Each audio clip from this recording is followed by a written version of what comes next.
What if one man's secret files were powerful enough to expose billionaires, royalty, politicians, and entire institutions? For decades, Jeffrey Epstein was dismissed as just another disgraced financier. But behind closed doors, behind sealed court documents, and behind missing files, there's a far darker story. A story involving private jets, hidden islands, unexplained deaths, and names that were never meant to be read aloud. Tonight, we're not here to speculate wildly. We're here to examine what is confirmed, what is documented, and what remains disturbingly unexplained. Because the real question isn't who Epstein was. The real question is, why are so many Epstein files still hidden? And more importantly, who is being protected? Stay with me, because what you're about to hear only gets more disturbing. Jeffrey Epstein didn't start as a billionaire. He wasn't born into power. And yet, somehow, he gained access to the most powerful people on earth. He worked as a teacher, then a financier, then suddenly, a man with multiple mansions, a private island, and his own jet. No clear business model, no transparent clients, just wealth, endless wealth. Even financial journalists admitted something didn't add up. Epstein wasn't known for major investments. He wasn't managing huge public funds. Yet he lived like royalty. So where did the money come from? That question still has no clear answer. And that's where the files come in. Little St. James, a private island in the U.S. Virgin Islands. Purchased quietly, protected aggressively. Locals called it the pedophile island. Flight logs show dozens of trips from Epstein's private jet, nicknamed the Lolita Express. Pilots later testified. Young girls on board. No clear records. Powerful passengers. And yet, no full passenger list was ever officially released. Why? Court documents reference hundreds of unnamed individuals labeled only as John Doe. Why protect names if there's nothing to hide? One of the most disturbing discoveries after Epstein's arrest was his black book. A physical address book containing politicians, celebrities, royal family connections, CEOs, media figures. Some names were redacted. Some were quietly removed from public versions. Journalists who saw unedited copies said the same thing. If everything in this book was public, it would shake multiple industries. Yet again, the public never saw the full truth. Why? In 2008, Epstein was charged with serious crimes involving minors. The evidence was overwhelming. Witnesses, documents, testimony. And yet, he received an extraordinarily lenient plea deal. So lenient that federal charges were dropped. Victims were not informed. Epstein served minimal jail time. He was allowed to leave jail 6 days a week.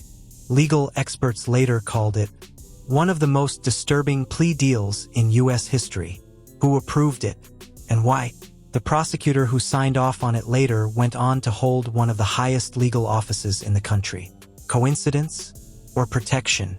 Epstein's victims tried to speak. This is me. This was me. This is me. When I met Jeffrey Epstein. This is me. When I met Jeffrey Epstein. I was 14 years old. I was 16 years old. I was 16. 17. Many were teenagers. Some were children. They described recruitment networks, threats, intimidation, being introduced to important people. Several reported being warned. No one will believe you. Others received settlements with strict non-disclosure agreements. Some disappeared from the public eye completely. Why were victims silenced, while Epstein remained protected? In 2019, Epstein was arrested again. This time, it felt different. He was denied bail. Public outrage exploded. Media attention intensified. People believed, this time, the truth will come out. But then, Epstein died in jail, officially ruled a suicide. But nearly every safeguard failed. Cameras malfunctioned. Guards fell asleep. Checks were missed. Evidence was lost. Even the Attorney General at the time said, there were serious irregularities. The question still lingers. Was Epstein silenced? After Epstein's death, hard drives disappeared. Surveillance footage was missing. Documents were sealed. Investigations slowed. Courts acknowledged the existence of thousands of pages of sealed files. Why seal them? The official explanation: to protect privacy. But privacy for whom? Victims asked for transparency. The public demanded answers. Instead, silence. When sealed Epstein documents began to be unredacted, one thing became impossible to ignore: the names. These were not random individuals. They were some of the most powerful, wealthy, and recognizable figures in the world. To be absolutely clear, being named does not equal guilt. No charges were filed against many of these individuals. Several have strongly denied any wrongdoing. But the public has a right to know who appeared in the records. 1. Bill Clinton. Former U.S. President Bill Clinton's name appeared multiple times in Epstein's flight logs. Clinton has acknowledged knowing Epstein. He denied visiting Epstein's island. His representative stated he was unaware of Epstein's crimes. No charges were ever filed. Still, his name appearing raised serious questions about access and proximity to power. 2. Prince Andrew. Prince Andrew's association with Epstein became one of the most widely reported aspects of the case. Photographed with Epstein and Ghislaine Maxwell. Named in civil lawsuits. Publicly denied wrongdoing. He later reached a financial settlement in a civil case, without admitting guilt. 3. Donald Trump. Donald Trump appeared in photos and social circles with Epstein in the 1990s. Trump later stated he distanced himself from Epstein. No allegations or charges were filed.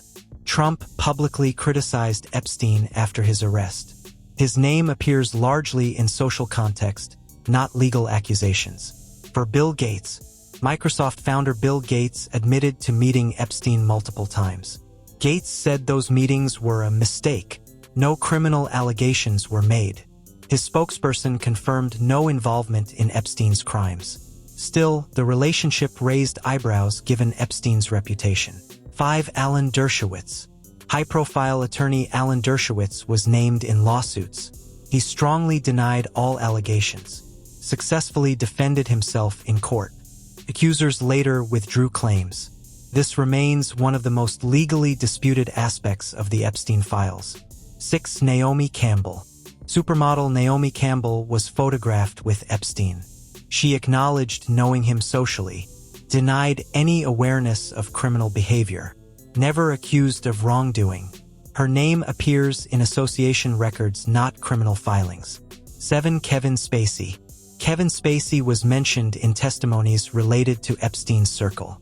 Spacey denied all allegations. No Epstein-related charges were filed. His name appears in witness recollections. Other names mentioned: brief rapid fire, say this fast, neutral, factual. Documents also referenced prominent academics, CEOs, royal family associates, media executives, international politicians. Many names remain redacted to this day. This isn't just about Jeffrey Epstein. Epstein was not the disease, he was the symptom. This is about power without accountability. About a world where influence outweighs justice. Where money doesn't just buy comfort, it buys silence. It's about how institutions don't protect people, they protect themselves. It's about how wealth doesn't just open doors, it shields behavior that would destroy ordinary lives. It's about how truth doesn't always disappear because it's false.